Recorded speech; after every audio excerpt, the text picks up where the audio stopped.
How the Ballon d'Or is awarded has been a controversial evaluation for years. There has been years that the top scorer and assister has won, or the one with most trophies, or the best player in the world, or even if you played amazing during an international tournament during the year. Everyone will have their opinions, and there will never be a unanimous decision, except if you're Messi or Ronaldo in literally insane seasons. Now let's look at what is the exact definition of the Ballon d'Or and who usually wins it. The Ballon d'Or is an annual football award presented by French magazine France Football since 1956 to honor the player deemed to have performed the best over the previous seasons. There has also been critics surrounding who always wins it. Since 1956, out of the 67 winners, there has been 1 goalkeeper, 4 center backs, 3 central midfielders, 9 attacking midfielders, with the 50 that rest being attackers. The Ballon d'Or is widely regarded as football's most prestigious and valuable individual award. Nevertheless, critics have occasionally described the award as a popularity contest, criticizing its voting process, its bias in favor of attacking players, and the idea of systematically singling out an individual in a team sport. Now, you may ask, why is this important? Well, this year, out of all the candidates, the ones who are the favorites to be in the top 3 include 2 midfielders and 1 attacker, meaning there's a 66.6% chance that a midfielder wins an award, while the other 33.3% relies on Vinicius Jr. When the award date was announced, people favored Vinicius Jr. for the award, and rightfully so.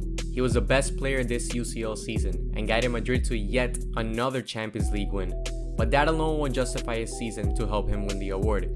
You can make the argument on who is the most important player for their respective teams. Arguably, Rodri is more important to Manchester City and Spain than Vinicius is to Madrid and Brazil. You can also make a case that Bellingham was the better player for Madrid this season, which isn't completely crazy to think about considering his amazing start. Heck, you can even make an argument for Lautaro Martinez's amazing season, but sadly due to his PR, he won't even crack the top 3. After all, the Ballon d'Or should always award the best player in the previous season. So let's compare the 3 that are favored for the award. I constructed this table where we get to see the most important aspects of identifying and singling out who should win the award. For starters, we have the goals and assists. At the start of the season, we got to see one of the best starts in the history for a debutant on a club, with Jude Bellingham. He recorded 23 goals and 13 assists, very similar to his teammate Vinicius Jr., with 24 goals and 11 assists. Rodri, being a defensive midfielder, still cracked the goals and assists with 9 and 14 respectively. Trophies weigh a lot towards the award, and it's one of the most close in terms of importance. Both Vini and Jude won La Liga, the Champions League, and Supercopa España, while Rodri won the Premier League, Club World Cup, UEFA Super Cup, and the Euros with Spain, defeating Jude's England in the final. These next 2 categories are some positives these players have had during this season, like their individual recognitions, while also having their negatives in terms of performances or even injuries. Each one of these 3 have won a player of the tournament this year. Vinny has the UCL player of the tournament, Rodri has the Euro player of the tournament, and Jude has the La Liga player of the tournament. When evaluating these players of the tournaments, it's important to note how their worth depends on their performances. Jude was undoubtedly the best player of this La Liga season, and the same can go towards Vinicius, who was undoubtedly the best player of this UCL campaign. When you get to Rodri's player of the tournament, you can have your doubts on how better he was versus the other players in that tournament. Spain had 4 other candidates for this award in Lamine Yamal, Nico Williams, Dani Olmo, and Dani Carvajal, which takes a little bit of credibility toward Rodri's award since there were other players who could have won that award. Going into the second phase of the positives, all 3 were included in their league's team of the season, with Rodri having the best overall rating in the Premier League and Jude having the best overall rating in La Liga. Rodri has also had the best overall rating in the UCL, with Jude having the most assists of the tournament with 5. Now, heading into the negatives, this is where it gets complicated, starting off with Vinicius. Vinny has very good positives to help him win the award, but this year we were in an international tournament year, and you would expect that this season-long performance would translate to the Copa America this summer, but it didn't.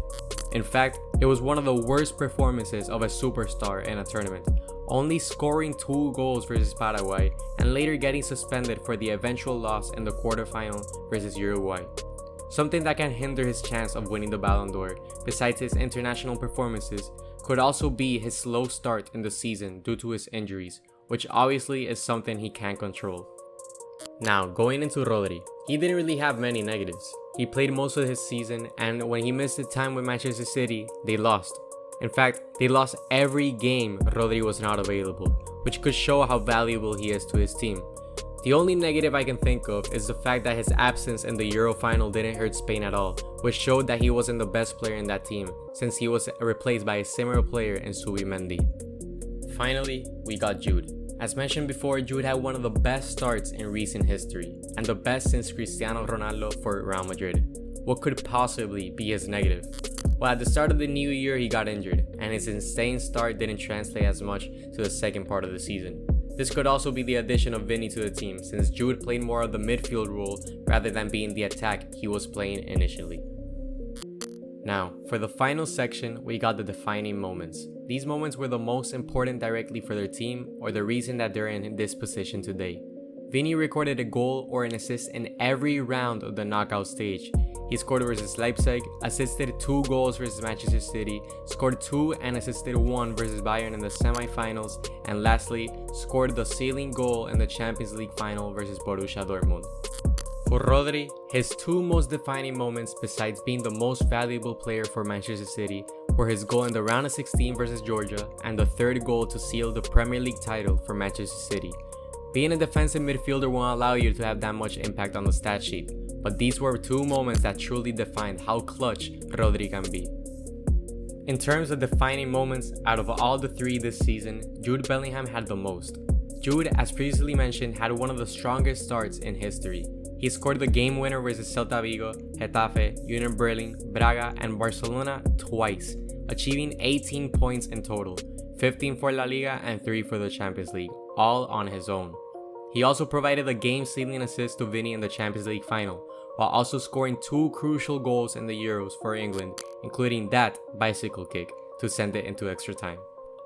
Here's the overhead kick from Bellingham! Yes! All of these stats, all these trophies, all these defining moments, this is for sure the hardest year to choose a winner for the Ballon d'Or. When talking about the closest the award has been, there have been 8 different years that the votes between the top 2 or 3 have been incredibly close. The very first Ballon d'Or, the votes between the 3 were all close, the gap only being 3 votes. Again in 1966, Bobby Charlton won by a singular point beating Eusebio. In 1970, the gap between 1st and 3rd only being 12 votes. In 1972, the gap was 2 votes, especially 2nd and 3rd place tying with 79 votes. Again in 1977, the gap was only 4 votes. Going into 1996, before entering the modern era, there were more people voting and the gap between 1st and 2nd was only 1 vote. In the modern era, there has been more distance between the votes, except for 2 years, where either 2 or 3 of the candidates are impossible to differentiate, like 2013. In 2013, Ronaldo, Messi, and Rodri all had about 23%, and Ronaldo, being the winner, only had 27% of the votes. This was also seen in 2019, with Messi and Van Dijk only being differentiated by 7 votes in total.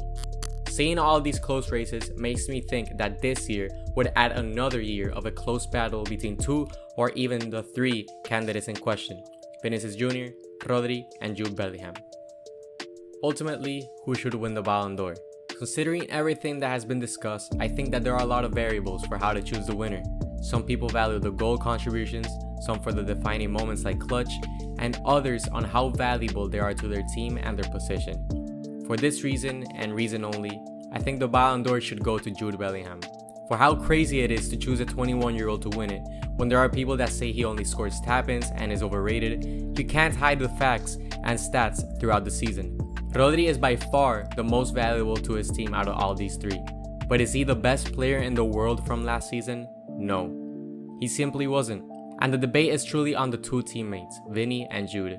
Jude's clutchness in La Liga and Champions, and his value for a Vinny-less Madrid at the start of the season, while also showing up in the biggest moments for England, should give him the edge, but the odds makers don't agree.